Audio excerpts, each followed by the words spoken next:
It's a brand new year. Some legendary names are no longer with us, but fortunately, a lot of new refugee friends are, and the Montreal music scene keeps going strong. Let's start the podcast. Not quite live from Forget the Box Studios in Montreal. This is the FTB Podcast, the only podcast you're listening to right now. Welcome to our first podcast of 2016. Let's meet our panel. Hi, I'm Samantha Gold. I write the legal column for Forget the Box. Hi, I'm Donovan. I'm the music writer for Forget the Box, and I'm also a fourth-year student at McGill University. And this year I'm doing some research on music scenes of New York and also of Montreal. And I'm your host with the most, Jason C. McLean, and I'm only on radio for my looks. And we are recording this live on Sunday, January 24th, 2016, for those of you keeping score. This is our first podcast of the new year. The last time we did a podcast, David Bowie was still alive, Alan Rickman was still alive, Glenn Frey was still alive. So many of the greats were still with us. And we're going to be talking about some of the people who left us over the past few weeks in this podcast. We're also going to be talking about the Montreal music scene, which is going very strong and very promising year, and actually month, week, year up ahead. But first, one of the main stories at the end of last year, which is still a big story, is refugees. I'm sure we've all heard what Justin Trudeau has to say. Let's listen to it again, though. This is a wonderful night where we get to show not just a plane load of new Canadians what Canada's all about, but we get to show the world how to open our hearts and welcome in people who are fleeing extraordinarily difficult situations. We got some stuff for you. Tonight they step off the plane as refugees, but they walk out of this terminal as permanent residents of Canada with social insurance numbers, with health cards, and with an opportunity to become full Canadians. Justin Trudeau, quite in the spotlight, a spotlight he loves, getting a lot of kudos for bringing refugees to Canada. Now, I remember originally he promised some rather large number, something like 50,000, and it was pretty much like, here's 500. How does that work? I don't know if it was exactly like that. But Sam, I mean, is Justin Trudeau living up to his promises, or will he in the long run? Thing is, the way that it's set up, the resources are currently overstretched. They're starting to use things like army bases to house these refugees. Now, he planned to bring in 25,000, but the numbers so far have been below the promised number. On the other hand, the media has still been providing us with very pretty pictures of everybody helping out the refugees, knitting toques, setting up housing for them, and making sure they get resources, which has also raised a lot of questions. Like, a lot of critics are very concerned that they will be a drain on our healthcare system, that we're bringing in criminals, that they're not being properly screened. But this isn't always necessarily the case. Yeah, well, bringing in criminal. I mean, I've seen some of those images too. There was one of the refugees sledding on Mount Royal, or sledding for the first time. But yeah, like, I mean, I hear all these stories about how they're criminals, they're rapists. It just sounds like a huge Donald Trump monologue to me, honestly, when I hear that. I mean, really, they're people who are, the way I see it is, they're fleeing the same people that we're fighting. They're fleeing the terrorists, right? I mean, is there more of a risk of a refugee causing a problem or less? The thing is, there are a lot of misconceptions about how the refugee process works. I get the impression that a lot of people think that people just show up at a Canadian embassy in a war-torn area, say, help, help, we need out. They end up in this perfect bubble, which is the Canadian embassy. Their thing gets stamped, and they end up shipped off to Canada. It's a lot more complicated than that. They have to go through a lot of screening, and among that is the standard screening for... They have to go through the standard screening for anybody who wants to settle in Canada. For example, they have to go through a criminality check. If they were convicted of anything that would give them a penalty of 10 years or more in Canada, they're not eligible to come in. They also have to go through a medical exam. For example, if they have any health issue, like a heart condition that would cause an unnecessary drain on the Canadian healthcare system, they will not be admitted to Canada. Yeah, and I mean, I heard too, one thing there that the Trudeau government's being a little bit picky with the refugees. They're not taking, for example, no single man.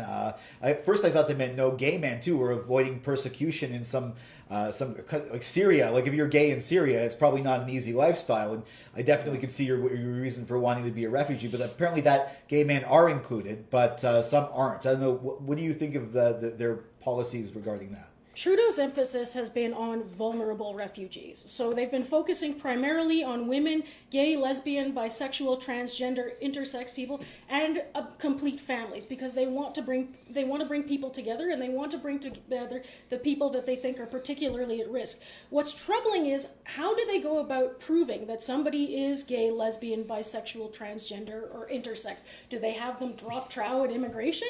Do they have somebody ready to make out with just to prove their sexuality? Yeah. How do they go about proving something like this? And that is cause for concern. On the other hand, it's also a little bit unfair to these men who show up, who have no relation whatsoever to the people who are fighting in Syria, who are aggravating the conflict, and who need to get away. Yeah, I mean, it's almost, it plays into the right-wing narrative that all men from Muslim or Arab countries are like rapists or something like that. It plays into that, even though it doesn't officially play into it. It sort of appeases that narrative. And I was just thinking about it the reverse. If bombs, like I'm a single guy, if bombs were falling on Canada and we had to flee, I'd be shit out of luck. I wouldn't be able to get into a country if they had a similar policy. I mean, unless you proved that you were gay. Which, yeah, or if I married somebody on the boat over or something like that. But yeah, no, it's I mean. Yeah, it definitely is problematic, and I think it does play into that narrative. But I mean, like at least it's better than what they're doing in the States, right? Well, absolutely. Yeah. With Trump saying ban all Muslims. In fact, I think Jeb Bush was quoted. He was asked, in certain agreement with what Trump was saying. He said, "How we'll only take Christians fleeing those areas." Well, how would you prove that somebody's a Christian? And he had the temerity to say to a reporter, "Oh, we'll know." Anybody can go on the internet and see videos of televangelists of masses taking place and get an idea of how quote unquote Christians act and pretend. It's not difficult to get a copy of the New Testament or whatever of the New Testament or whatever Christian writings in order to get an idea and prove and give the impression that you are a true Christian by that definition. What's troubling though is that a lot of people, they seem to think that the refugee process is the only way of getting out of these areas of conflict. There are other options. One option, for example, is sponsorship. For example, you have a relative in Canada. As long as they offer to sustain you financially, food, clothing, whatever it is you need for a certain amount of time, they make an agreement, they can bring you to Canada. And yes, there are quotas, but with the emphasis on family reunification, that's another option that's available to these people. Yeah, not to bring it back to the Trudeau thing for a second, but just from my perspective and what I see on social media most days about Justin Trudeau, as a student, as someone who's got a lot of student friends, is he's being consistently applauded for everything that he does. And I think that that's kind of maybe part and parcel of a new term prime minister, someone who's kind of coming into office, riding that wave. And it's almost like everything that he does, at least amongst my generation and my friends, is kind of being spun very positively, as opposed to, everything Harper did was bad.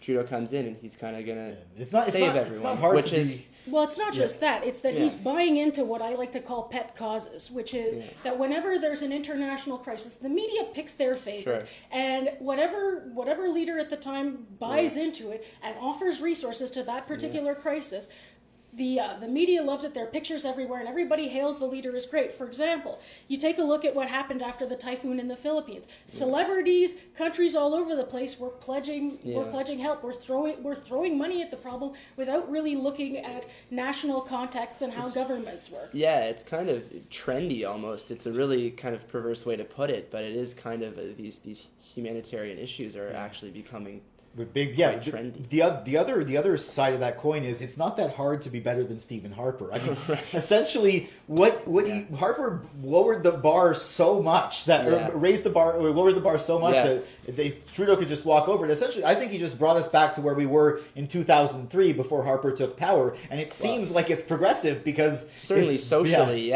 for sure. Well, Trudeau has better catchphrase because it's 2015. It's like the big thing that everybody's saying. Yeah, of course, whenever he does something which is also problematic in some ways in its own way. Especially because it's no longer 2015. Right. And whenever he says something that's incredibly regressive now, people say, quote, because it's 2016 or something like that. That's something that he's probably going to be remembered for. He's kind of churning out, these like T-shirt worthy slogans on a daily basis, which, I mean, again, these are he is doing some good work, but I feel like there's a certain like lack of interrogation that's going on. Speaking of the T-shirts, I could not help but find it funny that you can actually get a because it's 2015 T-shirt off the Liberal website. Yeah, of course. However, where do the proceeds go? Do they go to helping women rise up and break the glass ceiling? No, the money goes back to the Liberal Party. They go to helping women and men win elections under the Liberal banner, I guess.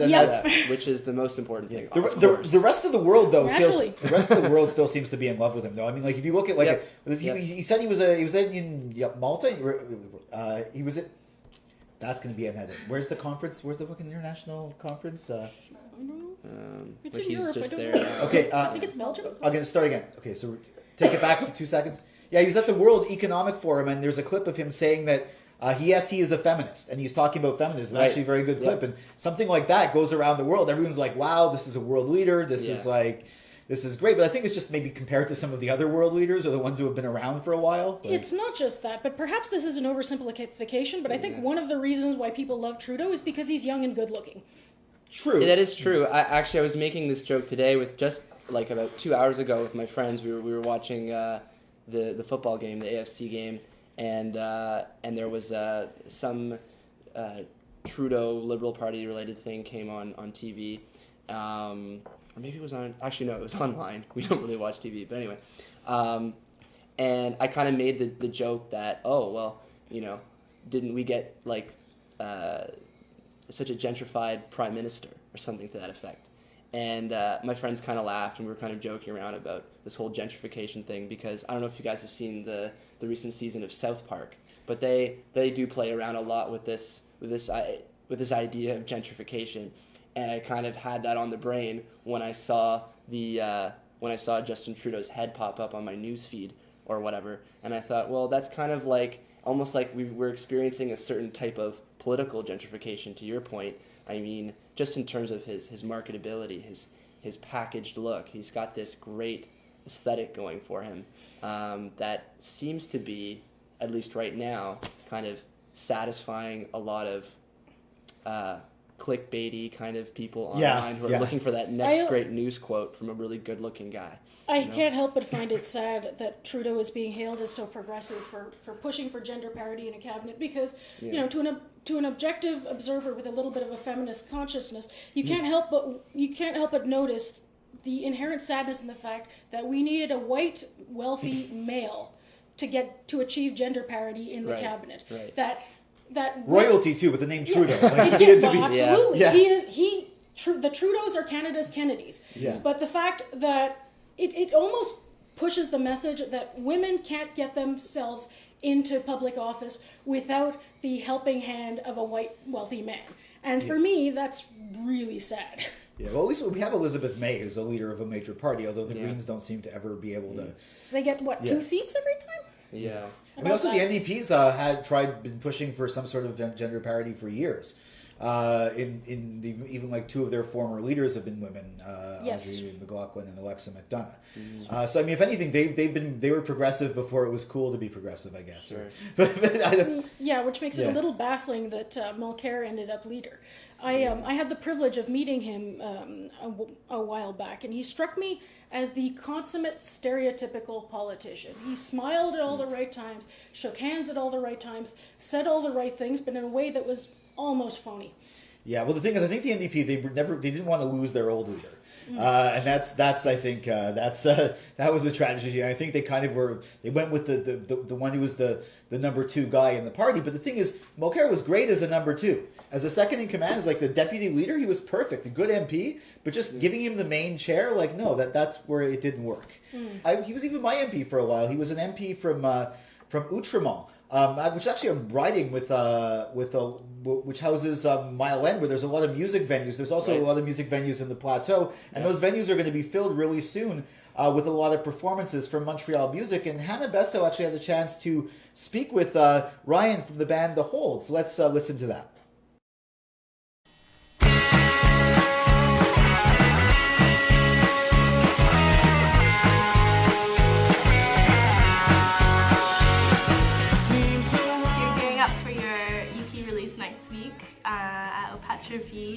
The Plateau. Can you tell our listeners a bit about what they can expect from this EP? Yeah, we're pretty excited about this EP. It's our first record recorded together. We're 5 members. This record was recorded analog to tape, so it's got a very natural, organic feel to it. As far as the mix, there's a lot of grit on this record, and it's the culmination of playing for years together on and off. So we're pretty excited about it. So speaking of, can you tell us a bit about I guess the process behind recording the EP and who you decided to collaborate with and why? We recorded this EP in Montreal we did the drums and the bass at Mixart, which is a beautiful studio in NDG. And then we did guitar and vocals later on at a different studio. And we have Dan Moskovich from another local band, First You Get the Sugar. He's the one who mixed the CD. And we're just super stoked. It sounded really good.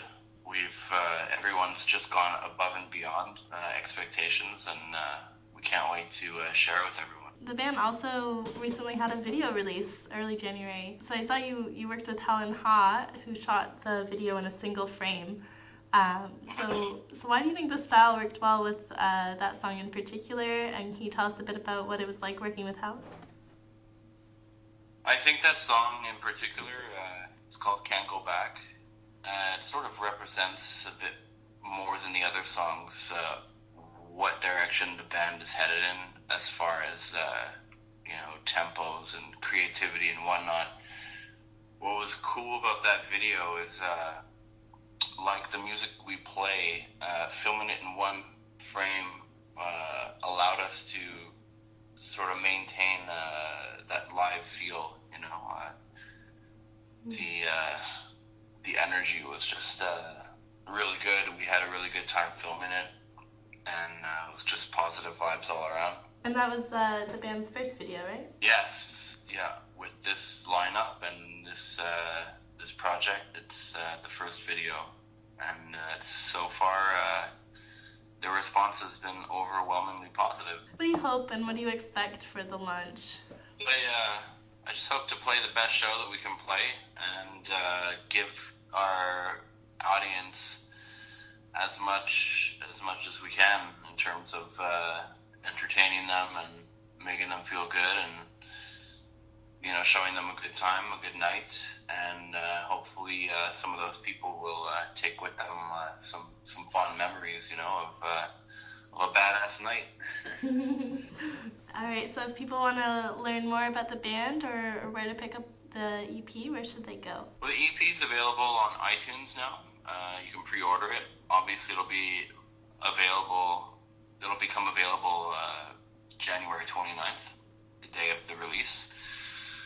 But feel free to check us out on Facebook at The Holds, and also our website is up now and running, and you can find all kinds of cool stuff like the video, the EP, some reviews, some photos, and biographical information. That's at www.theholds.com.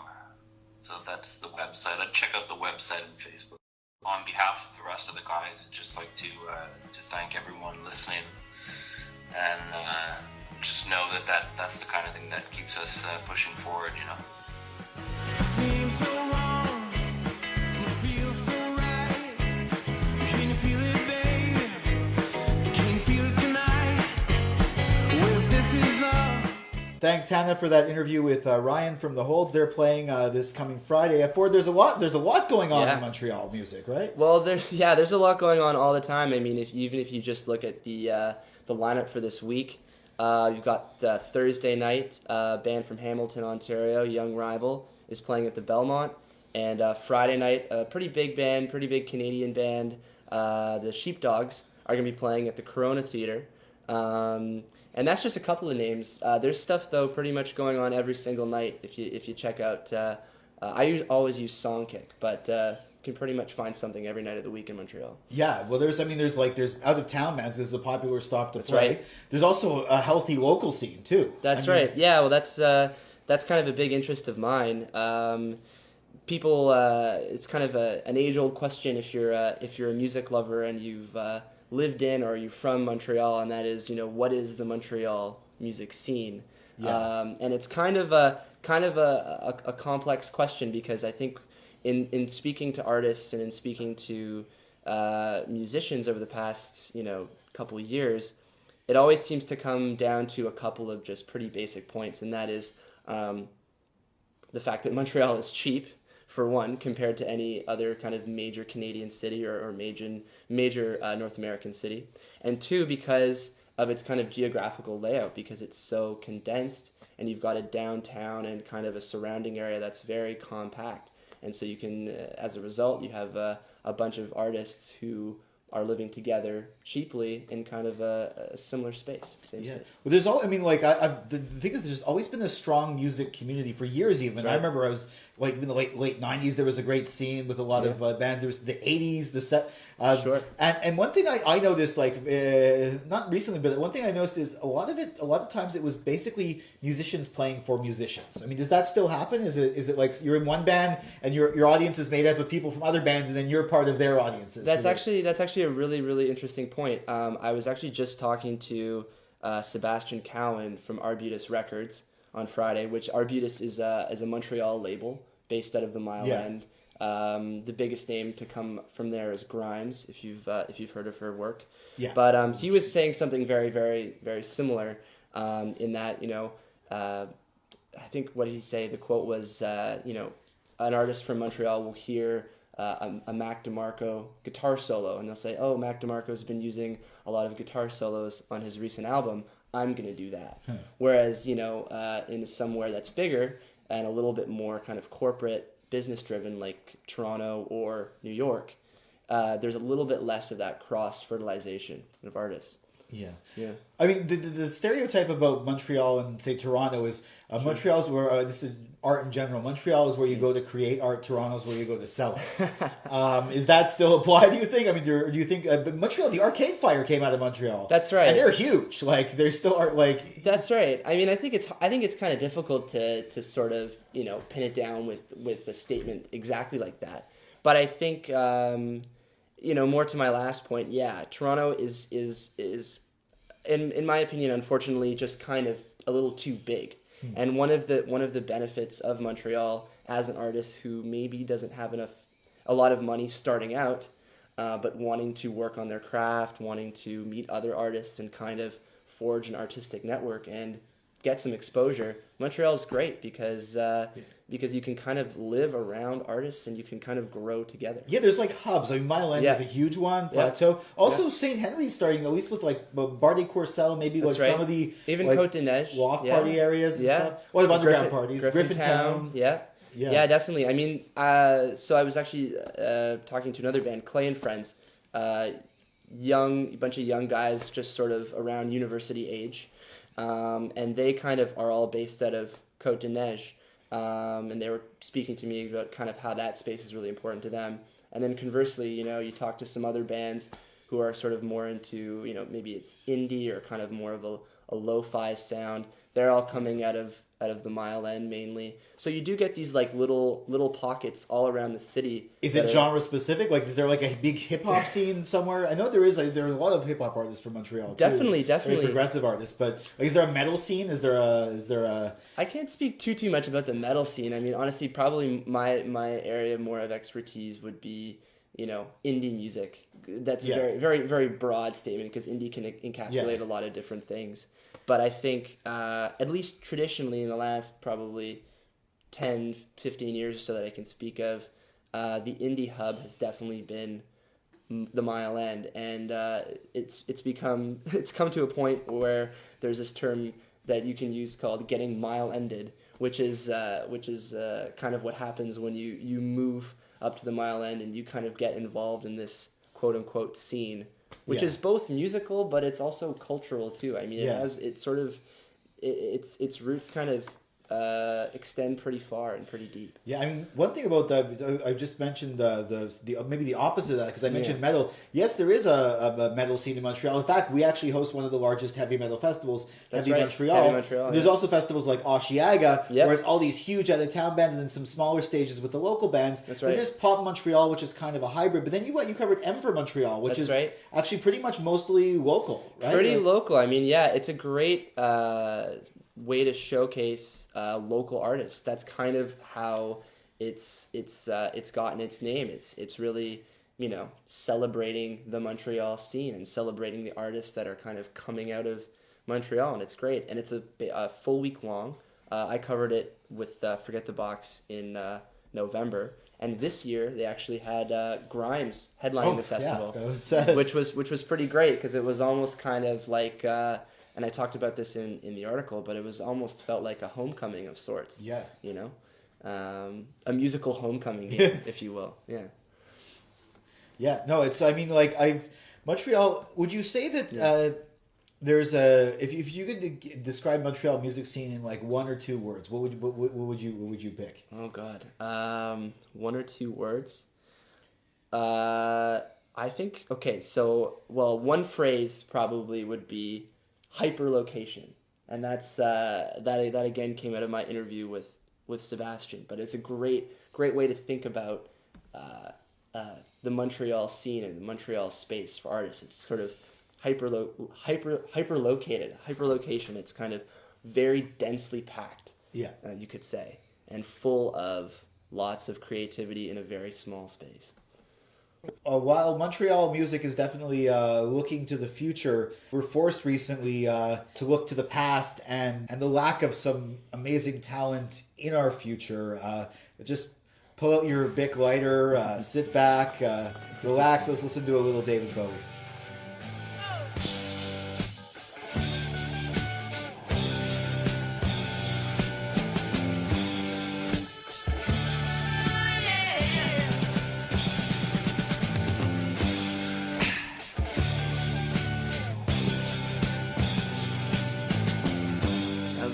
Played guitar, jamming good with Webb and Gilly and the Spiders from Mars.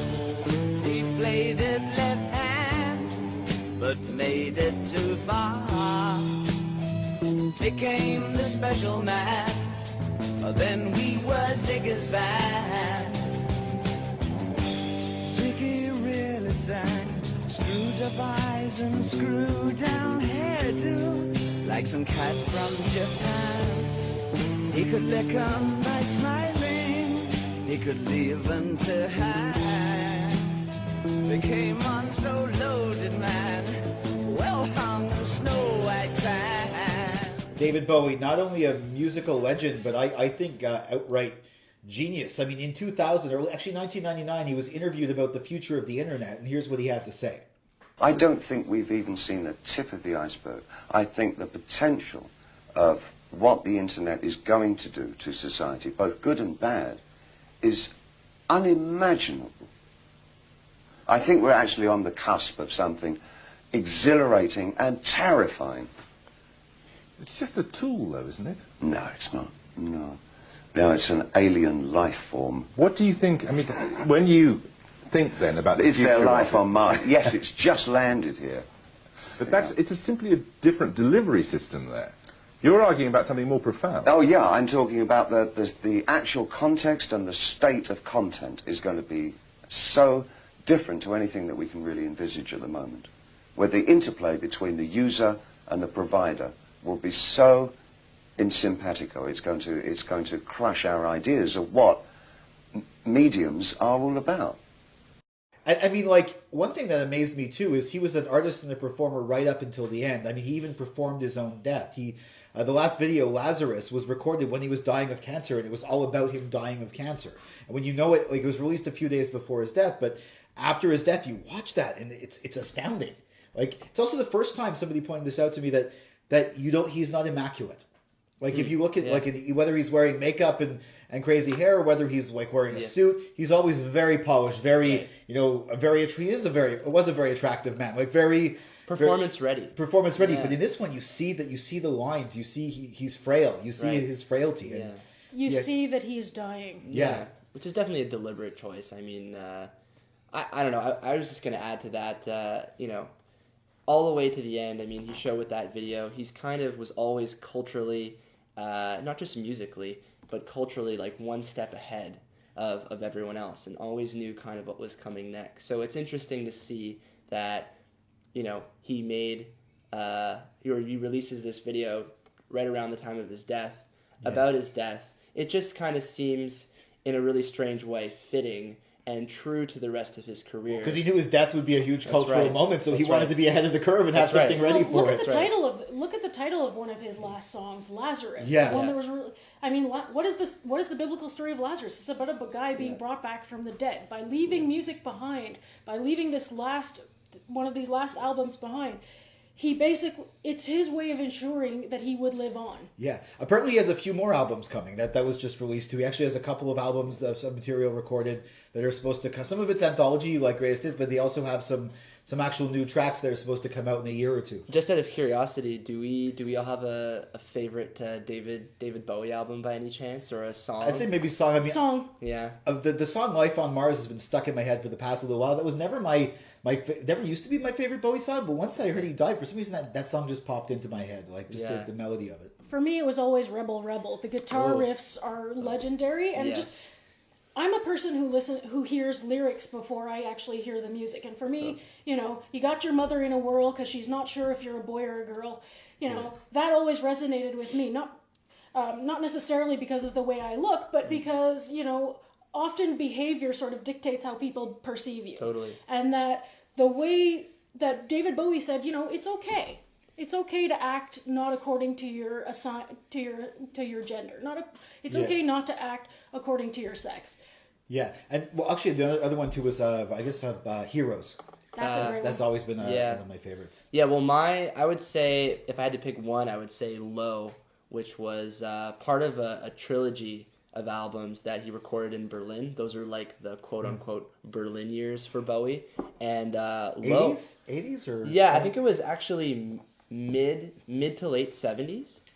But one of the craziest things that I always found about those albums is that he, again, this is Bowie predicting the future almost again, but this was kind of an electronic album before there was even a conception of what electronic music was. And if you do some digging online, you can actually find there's a symphonic recording of Low. So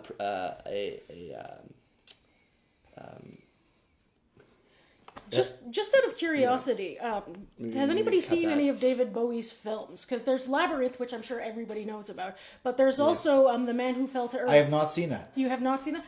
I saw it when I was too young to see it, because it's about a guy. Well, it's about an alien who lives on a planet where there's a terrible drought, and he comes to Earth disguised as a human in order to find water for his people. Leaves his wife and his child behind, and ends up befriending a woman and so on. It was kind of. First of all, I think we can agree nobody can play an alien better than Bowie. Nobody could play a Goblin King better than Bowie. I mean, he had two different colored eyes. There wasn't much makeup work that needed to be done on him. He was kind of comfortable as an alien. Yeah. Exactly. I mean, that is kind of his whole thing. Yeah, it is. it's creepy, and it does sort of. I think it came out in the 70s. It was before Labyrinth. It was before Labyrinth. Yes, I think. the Labyrinth was the 80s. Man Who Fell to Earth was the 70s. It's entertaining, but it's creepy, and it doesn't paint a very nice picture of government scientists. Because they actually show all the torturous experiments that they do on the character. And so Another creepy Bowie performance was, if you want to talk two incredibly creative, odd guys named David working together, he played an FBI agent in Twin Peaks Fire Walk with Me, a David Lynch film. It was Really? Yeah. I didn't know that. It was before Laura Palmer in another town, before Cooper. He was David Bowie was the first Cooper who went to the town. I'm just remembering that now. And that's speaking about movies though, and I heard this story is apparently they're thinking of remaking Labyrinth. Why? I actually saw this the other day. I think you maybe. Yeah, I posted it on Facebook. Yeah, Okay, if they're doing a sequel, I can sort Unless of see they can clone David Bowie Yeah. and bring him back to the age he was in Labyrinth, I have it's a some bad serious idea. Yeah, if they do a sequel where he's not playing, where Jareth isn't in it, and it's an older Jennifer Connelly, then that's the only way it'd be acceptable. But if they're just remaking it, forget it. Like there's no reason to do that. And Not just that, but the Henson Company isn't what it once was. The main canon Yeah. of characters was bought out by Disney, and then you have Brian Henson sort of running it on the side. So you don't quite have the say. In many ways, you don't quite have the same edge that's brought to the puppets that you have. Well, there was that you also had back a then. Lucasfilm co-production, and that's Disney now too. So that's Well, everything's Disney. everything's I feel Disney like. now. Although I like what they did with the new Star Wars. Don't get me wrong. Definitely. Yes, I loved it too. Yeah. I feel like that could be a whole other discussion. That will be a whole Absolutely. other discussion. But David Bowie was sadly was not the only giant that we lost in the matter of like a few weeks. In 1 week, Alan Rickman. I always knew him as Hans Gruber in Die Hard. Right. Most people know him as Snape in Harry Potter. Yeah. Well, for all my me, friends he'll do. always be the Metatron from Dogma, the voice of God, and he'll always be Marvin the Robot from The Hitchhiker's Guide to the Galaxy, because whenever I read the Hitchhiker books, and they described this manic depressed robot, nobody did dry, cynical, sarcastic, depressed quite like Alan Rickman. His voice was, I would say, as legendary as Morgan Freeman's. It's something Yeah. Yes. special. Yes. I could listen to him insult people all day and be It's happy. it's so unique, so easily identifiable. Cynical and depressed. I mean, I recently rewatched because it showed up in my Netflix queue, Galaxy Quest, where he played a bitter, jaded British actor, and by Grabthaw's hammer, like Yes, he was. Yeah, and it's funny because you can tell he's sort of lampooning himself in the film. Yeah. Because he talks as he's putting on the makeup and whining about it. He's talking about how he played Hamlet and how there were 4 curtain calls or something. Yeah. Well, interestingly, he was a theater actor for most of his life. His first movie role was as the villain in Die Hard. And the interesting thing is the reason why he decided to take that and make that his first film role. He said he liked the portrayal, the treatment the film gave to its black characters. And because he said he recognized the race problem in Hollywood back in the 80s, but he liked what they did with that, and that's why he agreed to play Hans Gruber. I read another very interesting thing about the Hans Gruber character, which was apparently in the original draft of the script, Hans Gruber was supposed to be in terrorist clothing, whatever would be considered terrorist clothing. Yes. I guess military fatigues or whatever, and fully weaponed. And Alan Rickman looked at the script and didn't like the idea of him being kind of thuggish, and he suggested to the director that Hans Gruber wear a suit and be very, very polite and very cultured. And apparently the director, seemed angrily dismissive, but ended up going along with his idea, and it made the character a legend. Yeah, everybody defers to Hans Gruber. Yeah, it makes sense too, because spoiler alert for a movie that was made in the 80s, but spoiler alert nonetheless. Who hasn't seen it? But he's not actually a terrorist; he's a bank robber. He's a robber. Like that's why it makes total. He pretends to be a terrorist. Yes, but he has terrorist roots. Yeah, he has terrorist roots, but he's really it's really a cash grab. It's a robbery. And I think what's so amazing too is that in 80s film, I mean, in general, characters are so sensationalized. It was interesting to see a villain who could have easily been, dressed in fatigues, and they could have really played that up, to just be kind of a suit and just be kind of scary and dark, just by simply being this suit. And I think that archetype of villain translated over into film in the 90s and 2000s and today, because now villains are kind of just everyday guys, everyday suits. It's not just that. It sort of struck his portrayal of Hans Gruber. It sort of struck me as the antithesis of what you see in a lot of James Bond films. Sure. Yeah. Which is in the James Bond films, you have James Bond in the suit that never seems to get torn or stained, and you have the villain in either ridiculously ostentatious, outfits, or you have them in military wear. Right. In this, you have the reverse. It's the villain who is the sophisticated, slightly foreign-sounding character, and it's the hero who's a dirty mess. Yeah, exactly. And he played off Bruce Willis perftly. Like the two of them were a great, amazing team. But Rickman is like, he worked on so many levels. Like he was actually, he did a play, basically dramaturged Rachel Corrie, who was an activist, an American activist killed in Gaza. And it was a play that was, he put it up on Europe, and it was actually being censored by the New York Theatre Workshop, but they didn't want to put it on because of tensions. And he was actually fighting that battle, basically calling it censorship. And while he was fighting this battle, he was also playing Snape in Harry Potter. So he was fighting this potentially career-ending, hard, standing up for his principles, and at the same time flying off to England to be uber blockbuster star at the same time. And I find it just the contrast of the man, like somebody who was just so varied and so diverse. He was also the Sheriff of Nottingham. Yes. Wow. In Robin Hood, Prince of Thieves. That's right. Another film I saw when I was too young to see it, and it gave me nightmares. And no, he's so diverse, so varied, such a wonderful career. We also lost Glenn Fry from the Eagles. Now, I've never been a huge Eagles fan myself, but I've always appreciated them. I think there's Desperado, Hotel California. Take It Easy was Glenn Fry's song. That was his main song. But just the fact that another legend was lost in the same week, it's very sad, but at the same time, I think the radio waves need to switch it up a bit. I appreciate the Eagles' music, but you can only listen to Hotel California so many times. Yeah. Before you start thinking like The Big Lebowski, which is, I hate the fucking Eagles, man. Oh, man. And Lemmy, too. Yeah. Lemmy, that was the last year. It wasn't exactly in the same 2-week span, but Lemmy for Motorhead, for metalheads, for metal fans, I know so many metal fans, I was never really into Motorhead myself, but they even YouTube. I liked Motorhead. They streamed his funeral on YouTube. Yeah, well, he's a legend. I mean, these guys, whether or not you're personally fans of the music of Motorhead, of the Eagles, you have to admit that you've got to. Yeah, I mean, you've got to, in a way, if you're at all a music fan, you've got to, pay your respects, because these guys, pioneered a lot of. Speaking of music and respects, what do you think of the national funeral for René Angélil? Well, I think that was more a national exercise for Celine Dion. I mean, if he wasn't Celine Dion's husband, I don't think he would have gotten a national funeral. Well, there's actually quite a lot of criticism that's been going on that René Angélil didn't really do much for Quebec. Yes, he got Celine Dion's name out there, but that a lot of the money that was made ended up in the States, where Celine Dion is performing in Vegas every other night. She's still there, yeah. And she's still there, exactly. Yeah. There have been a lot of critiques that people like Thérèse Casgrain should have gotten big funerals, when it ended up the one who was the most well-known of them all, but maybe not necessarily did the most for Quebec, is the one who got the big funeral at the Basilica. Yeah, well, on one hand, I do want to say that it must have been rough for her. Like, she lost her husband, Celine Dion lost her husband and her brother within a space of 2 days. That was rough. Horrible. And my condolences, my heart goes out to her. I've never been a Celine Dion fan, but nobody deserves what happened. That's pretty horrible. But you're right. I mean, there is how do we decide? David Bowie was quietly cremated. With a few, I think maybe maybe Iman and a few other people around, because he didn't want to cause a fuss. Mm-hmm.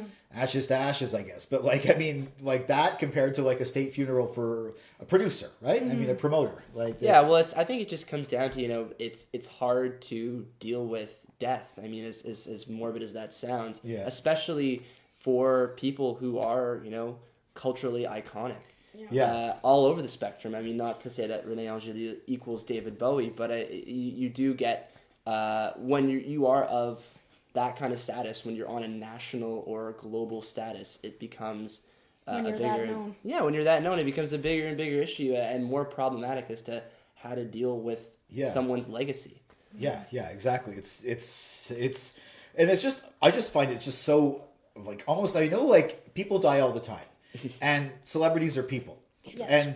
And celebrities die all the time too, but such huge stars within the space. The whole thing was that celebrities die in threes. This is like in fives and stuff. And I think it's almost like, make it stop. You know, like give us a kind of a crazy start to 2016. Yeah, very crazy start to 2016. Well, I wouldn't say crazy. I would say more sad. Sad, You know, my heart goes out to Celine Dion too. And it's just nobody deserved to lose that many loved ones in one shot, and nobody deserves to lose that many heroes in the span of a month. Cultural icons, heroes, total culture shock, idols. And there's no, I guess, an easy way to segue, but I guess I'll say that at least in Montreal, there's a lot of culture going on, and let's actually listen to the community calendar. Thursday, January 28th, Cuthbert McGill begins Research in Action. If you are interested in doing research that can contribute to social justice, come out and join Research Justice, the Community University Research Exchange, CURE, program. CURE offers a way to connect with community-based research at McGill. The event is open to students, faculty, and community members. Visit www.curemontreal.org for more details. Friday, 8 p.m. at Opatra V, join the Holds for their debut EP launch. To kick things off, local musician Joshua Carey will be performing an intimate acoustic set as the Holds prepare to take the stage. Admission is $9. That's Friday, 8 p.m. This weekend, January 29th to 31st, begins Startup Weekend Montreal, Sustainable City. Startup Weekend is a 54-hour competition designed to provide an amazing experiential learning opportunity for technical and non-technical entrepreneurs. The weekend event is centered on action, innovation, and education. The event takes place at 550 Rue Richmond. Tuesday, February 2nd at 9 p.m., join Resonance Cafe for the beginning of their reading series. It promises to be a night full of poetry by 5 local artists. That's Tuesday, February 2nd at 9 p.m. Wednesday, February 3rd from 6 to 7:45 at the McCord Museum, Seeds Indigenous Education Program screens Sex, Spirit, Strength. The film follows Michael and Jack, 2 young Indigenous men, as they shed stigma and shame associated with the sexual health and gender identity. Library John and Quarterly continue their author series with authors Arian Tomine and Leanne Shapton. The event takes place at the Rialto Hall, 5711 Avenue du Parc at 7 p.m. Thanks, Hannah, for the community calendar. Make sure you check out some of those shows. And now it's time for predictions. Prediction number 1.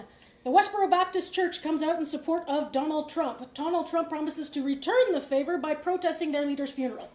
Prediction number 2. I predict that Justin Trudeau's already perfect hair will somehow get even more sculpted and shiny and perfect.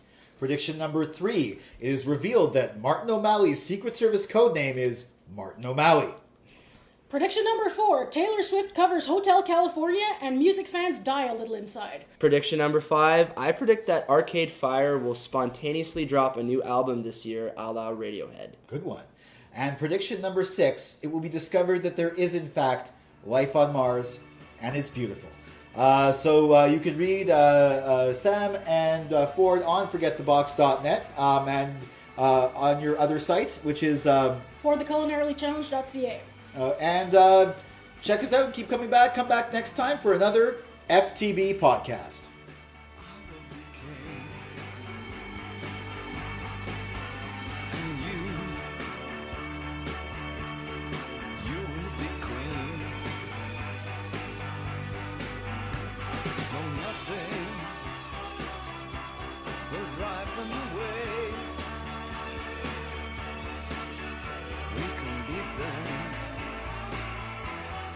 Just for one day, we can be heroes. Just for one day, and you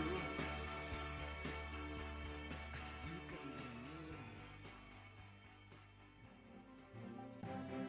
be The FTB podcast by the Forget the Box Media Collective in Montreal was hosted by Jason C. McLean and produced by Hannah Besseau.